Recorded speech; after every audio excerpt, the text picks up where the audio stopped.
Hello, welcome to Aishas academy.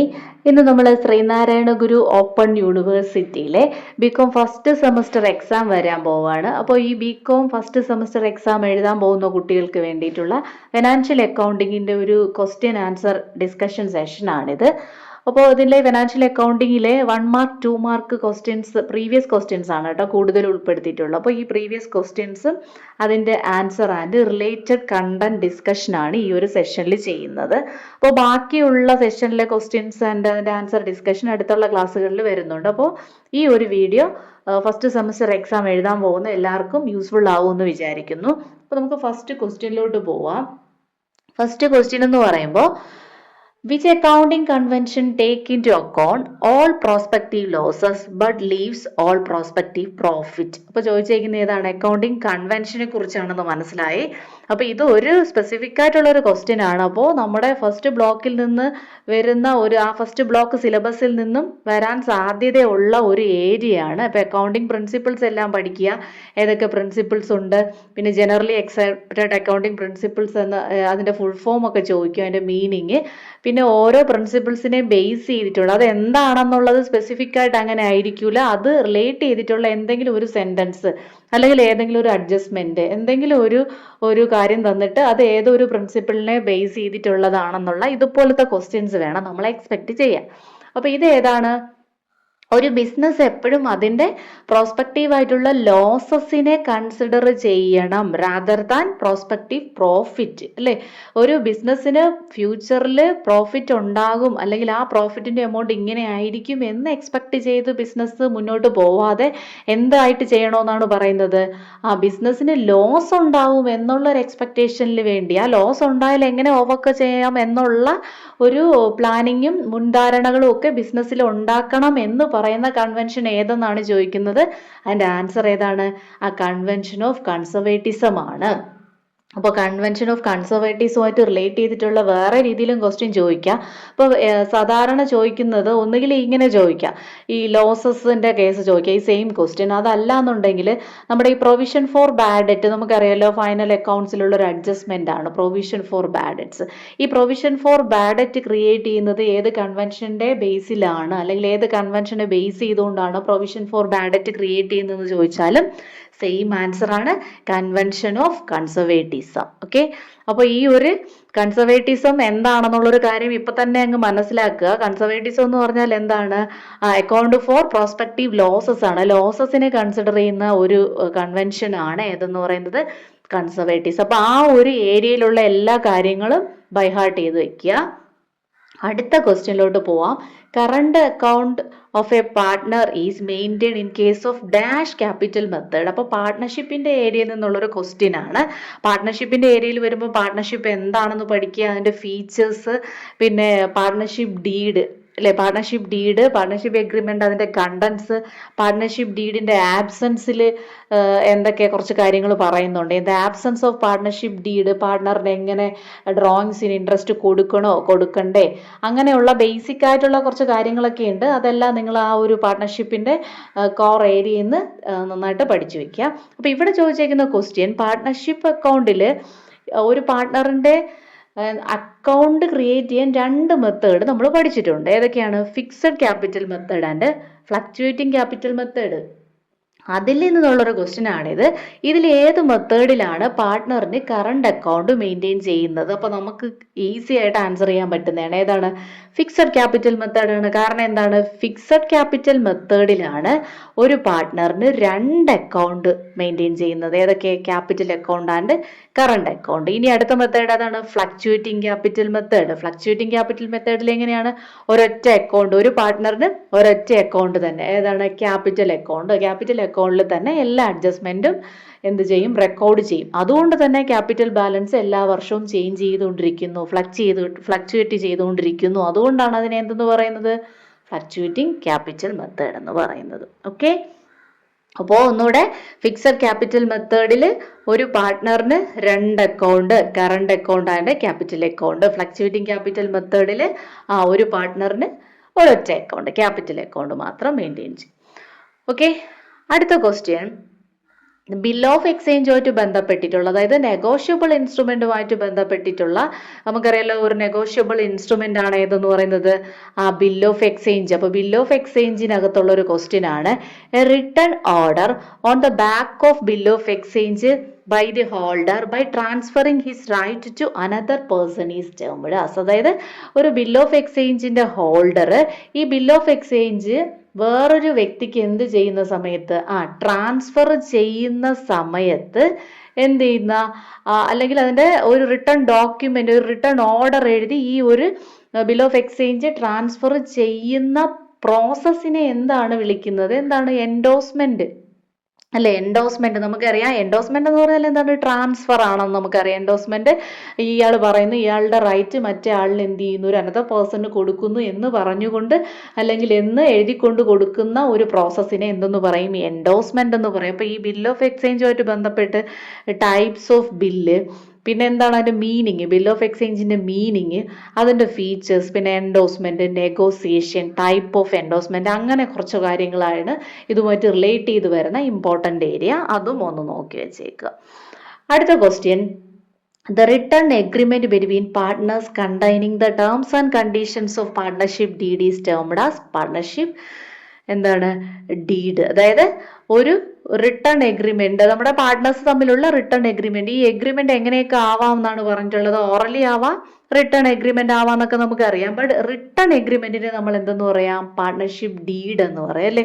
Normally partnership agreement എന്ന് പറയും. അത് എഴുതി തയ്യാറാക്കിയതാണെങ്കിൽ അതിനെ എന്തെന്ന് പറയും? പാർട്ട്ണർഷിപ്പ് ഡീഡ് എന്ന് പറയും. ഓക്കെ, അപ്പൊ പാർട്ട്ണർഷിപ്പുമായിട്ട് ബന്ധപ്പെട്ടിട്ടുള്ള 2 ക്വസ്റ്റ്യൻ കണ്ടേ. നമ്മൾ നേരത്തെ ഒന്ന് ക്യാപിറ്റൽ അക്കൗണ്ട് മെയിൻറ്റെയിൻ ചെയ്യുന്നത്, അപ്പൊ ആ ഏരിയ നോക്കണം. പിന്നെ പാർട്ട്ണർഷിപ്പിന്റെ ബേസിക് ആയിട്ടുള്ള കാര്യമാണ് ഈ റിട്ടേൺ എഗ്രിമെന്റിനെ എന്തെന്ന് പറയും എന്നുള്ളത്. അടുത്ത question, income received in advance is dash. അപ്പോൾ ഫൈനൽ അക്കൗണ്ടിൽ നിന്നുള്ള ഒരു അഡ്ജസ്റ്റ്മെന്റ് ആണ് ചോദിച്ചേക്കുന്നത്. അപ്പോൾ നമ്മൾ ഈ ഫിനാൻഷ്യൽ അക്കൗണ്ടിങ്ങിന്റെ പരീക്ഷ എഴുതാൻ പോകുന്ന നമ്മൾ തീർച്ചയായിട്ടും എന്ത് ചെയ്തിരിക്കണം? ഫൈനൽ അക്കൗണ്ട് എങ്ങനെ പ്രിപ്പയർ ചെയ്യും വിത്ത് അഡ്ജസ്റ്റ്മെന്റ്സ് അത് പഠിച്ചിട്ടാണ് പോകുന്നത്. അങ്ങനെ പഠിച്ചിട്ട്, കാരണം ഒരു എസ്എ ക്വസ്റ്റ്യൻ നമ്മൾ അതാണ് പ്രതീക്ഷിക്കുന്നത് അല്ലേ? അപ്പൊ അങ്ങനെ പഠിച്ചിട്ട് പോകുന്നവർക്ക് ഇത് വളരെ ഈസി അല്ലേ? എന്താണ്? Income received in advance. Income എന്ത് ചെയ്തു? അഡ്വാൻസ് ആയിട്ട് റിസീവ് ചെയ്തു. അതായത് എനിക്ക് ഇന്ന് കിട്ടേണ്ട ഇൻകം, ഇന്നാണ് എനിക്കത് ഇന്ന് കിട്ടുന്ന ഡേറ്റ്, പക്ഷെ എനിക്കത് നേരത്തെ ആവശ്യം വന്നപ്പോൾ ഞാൻ അത് മുൻകൂട്ടി വാങ്ങിച്ചു, കഴിഞ്ഞ മാസമേ വാങ്ങിച്ചു. അപ്പൊ ഇന്ന് ആ കിട്ടേണ്ട ഡേറ്റ് വന്നപ്പോൾ എനിക്കത് കിട്ടുമോ? കിട്ടൂല അല്ലേ? അപ്പൊ ഞാനത് മുൻകൂട്ടി വാങ്ങിച്ചു കഴിഞ്ഞാൽ എനിക്കത് എന്താണ്? റിസീവ്ഡ് ഇൻ അഡ്വാൻസ് എന്ന് പറയുമ്പോഴത്തേക്കും എനിക്കത് എന്തായി തീരും? അതൊരു ലൈബിലിറ്റി ആയിട്ട് തീരും അല്ലേ?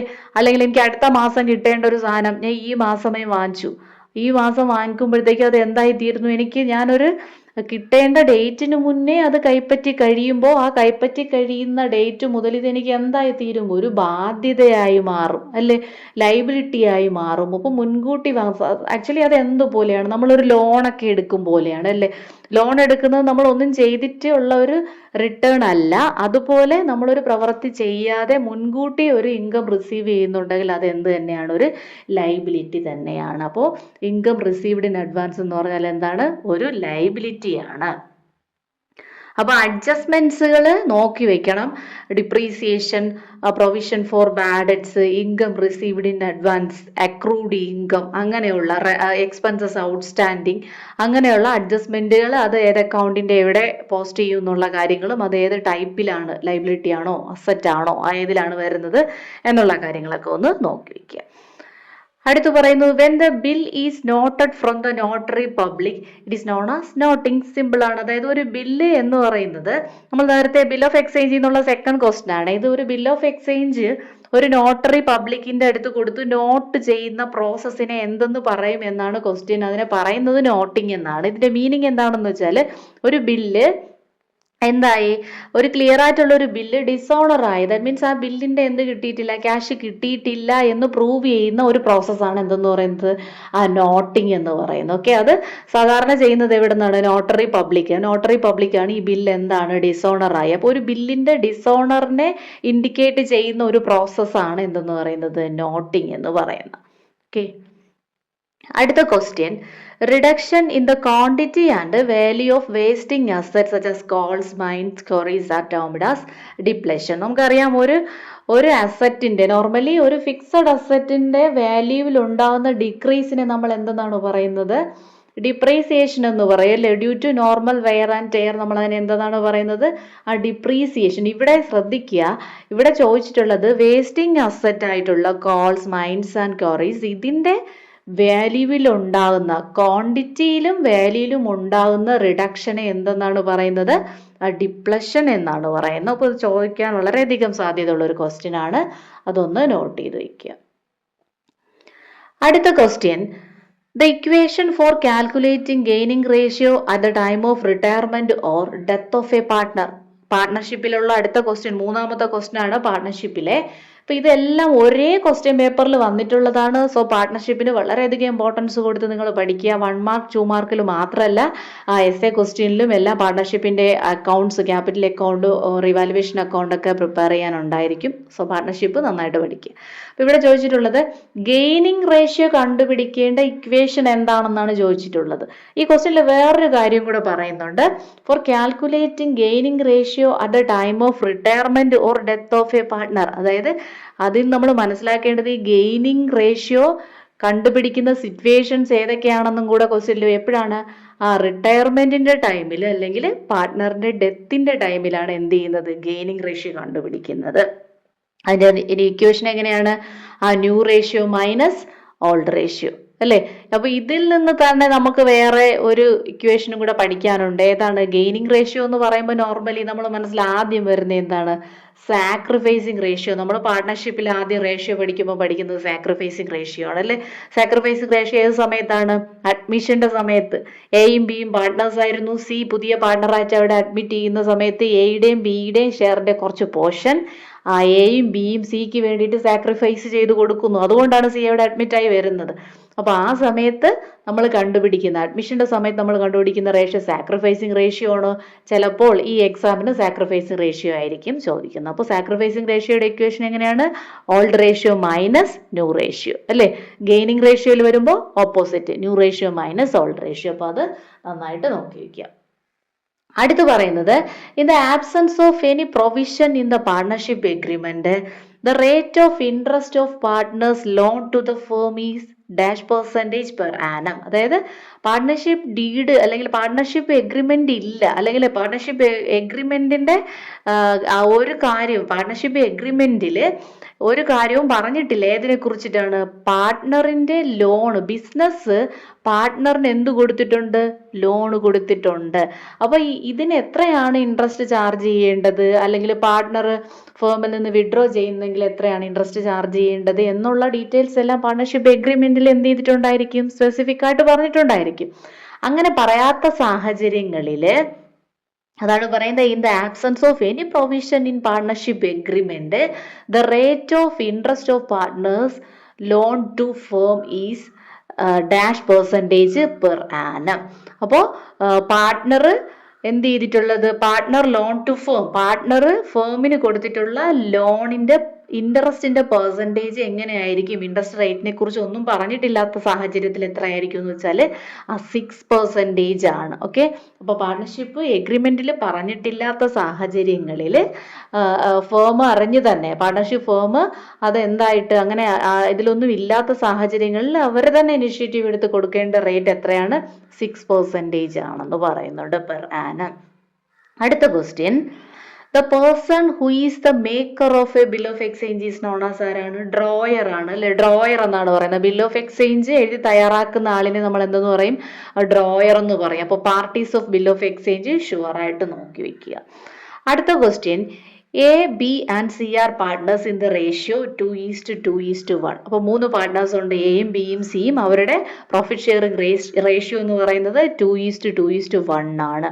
അടുത്ത് പറയുന്നു സി റിട്ടേർഡ്. സി അവിടെ എന്തായി? റിട്ടേർഡ് ആയി. അപ്പോൾ 2:2:1 എന്ന് പറയുമ്പോൾ ടോട്ടൽ 5 ഷെയർസ് ആയിട്ട് അവർ ടോട്ടൽ ക്യാപിറ്റലിനെ, ടോട്ടൽ പ്രോഫിറ്റിനെ എന്ത് ചെയ്തിട്ടുണ്ടായിരുന്നു? ഡിവൈഡ് ചെയ്തിട്ടുണ്ടായിരുന്നു. അതിൽ 1/5 ഷെയർ ഉള്ള സി എന്തായി പോയി? അവിടെ റിട്ടയർ ആയി പോയി. The new profit sharing ratio between A and B will be എന്തായിരിക്കും? സി അവിടെ എന്തായി പോയി നമ്മൾ പറഞ്ഞു, റിട്ടയർ ആയി പോയി. അപ്പൊ സിയുടെ ഷെയർ 1 നമ്മൾ അവിടെ നിന്ന് ഡിലീറ്റ് ചെയ്തു. അപ്പൊ എന്തായിരിക്കും 2:2, അല്ലെങ്കിൽ അതിനെ നമ്മൾ ഷോർട്ടാക്കി 1:1 എന്ന് പറയും. അപ്പൊ ഇത്തരത്തിലുള്ള സാഹചര്യത്തിൽ നമുക്ക് ഈസി ആയിട്ട് എന്ത് ചെയ്യാൻ പറ്റും, ന്യൂ റേഷ്യോ കണ്ടുപിടിക്കാൻ പറ്റും. ലാസ്റ്റ് വരുന്ന ആളുടെ ഷെയർ എന്ത് ചെയ്താൽ മതി, ക്യാൻസൽ ചെയ്താൽ മതി. ഓക്കെ, അടുത്ത question, patent is an dash asset. Patent എന്ന് പറഞ്ഞാൽ എന്ത് അസറ്റ് ആണ്, ഇൻടാഞ്ചിബിൾ അസറ്റ് ആണ്. അപ്പൊ അസറ്റിന്റെ ക്ലാസിഫിക്കേഷനിൽ ടാഞ്ചിബിൾ അറിയാം, കാണാനും തൊടാനും ഒക്കെ പറ്റുന്ന അസറ്റുകളാണ് ടാഞ്ചിബിൾ. ഇൻടാഞ്ചിബിൾ എന്ന് പറഞ്ഞാൽ എന്താണ്, അങ്ങനെ അല്ലാത്ത അല്ലെ, പാറ്റന്റ്, പിന്നെ ഏതൊക്കെയുണ്ട്, ഗുഡ് വില്ല്, അതിനെയൊക്കെയാണ് നമ്മൾ ട്രേഡ് മാർക്ക്, ഇതൊക്കെയാണ് നമ്മൾ ഇൻടാഞ്ചിബിൾ അസറ്റ് എന്ന് പറയുന്നത്. അടുത്ത് പറയുന്നത്, income which has begun during the accounting year but which has not so far been received is termed as. അതായത് ഇൻകം എന്തായി, ഡ്യൂ ആയി, ദാറ്റ് മീൻസ് കിട്ടേണ്ട ടൈമായി, പക്ഷെ എന്ത് ചെയ്തിട്ടില്ല, കിട്ടിയിട്ടില്ല. അങ്ങനത്തെ ഇൻകത്തിന് നമ്മൾ എന്തെന്ന് പറയും, അക്രൂഡ് ഇൻകം. അപ്പൊ അഡ്ജസ്റ്റ്മെന്റ് എന്നുള്ള സെക്കൻഡ് ക്വസ്റ്റ്യൻ ആണ്. നേരത്തെ നമ്മൾ ഇതിന്റെ ഓപ്പോസിറ്റ് ആണ് പറഞ്ഞത് അല്ലേ, ആ ഡേറ്റ് ആവുന്നതിന് മുന്നേ, ഡ്യൂ ആവേണ്ട ഡേറ്റ് ആവുന്നതിന് മുമ്പേ അഡ്വാൻസ് ആയിട്ട് റിസീവ് ചെയ്താൽ അതൊരു ലയബിലിറ്റി ആണ്, അത് ഇൻകം റിസീവ്ഡ് ഇൻ അഡ്വാൻസ് ആണെന്ന് നമ്മൾ പറഞ്ഞു. ഇവിടെ പറയുന്നത് ഇൻകം എന്തായി, ഡ്യൂ ആയി ഡ്യൂറിങ് ദ അക്കൗണ്ടിങ് ഇയർ. ഈ ഒരു അക്കൗണ്ടിങ് ഇയറിൽ ഡ്യൂ ആയി, പക്ഷെ ഇതുവരെ എന്ത് ചെയ്തിട്ടില്ല, കിട്ടിയിട്ടില്ല, റിസീവ് ചെയ്തിട്ടില്ല എങ്കിൽ അതിനെ നമ്മൾ എന്തെന്ന് പറയും, അക്രൂഡ് ഇൻകം എന്ന് പറയും. Okay, next question, which accounting assumptions assumes that accounting practices should remain unchanged from one period to another. അതായത് ഏത് അക്കൗണ്ടിങ് അസംഷൻ പ്രകാരമാണ് ഒരു ഫേം ഫോളോ ചെയ്യുന്ന accounting practices year to year unchanged ആയിരിക്കണം. ദാറ്റ് മീൻസ് എന്തായിരിക്കണം, ഒരു ചേഞ്ചും വരാതെ എല്ലാ വർഷവും ഒരേ അക്കൗണ്ടിങ് പോളിസീസ് തന്നെ പ്രാക്ടീസ് ചെയ്യണം എന്ന് പറയുന്ന അക്കൗണ്ടിങ് അസംഷൻ ഏതാണ്, കൺസിസ്റ്റൻസി. കൺസിസ്റ്റൻസി എന്ന് പറയുന്നതിന്റെ ആ വേർഡിന്റെ മീനിങ് തന്നെ സ്ഥിരത എന്നാണ്.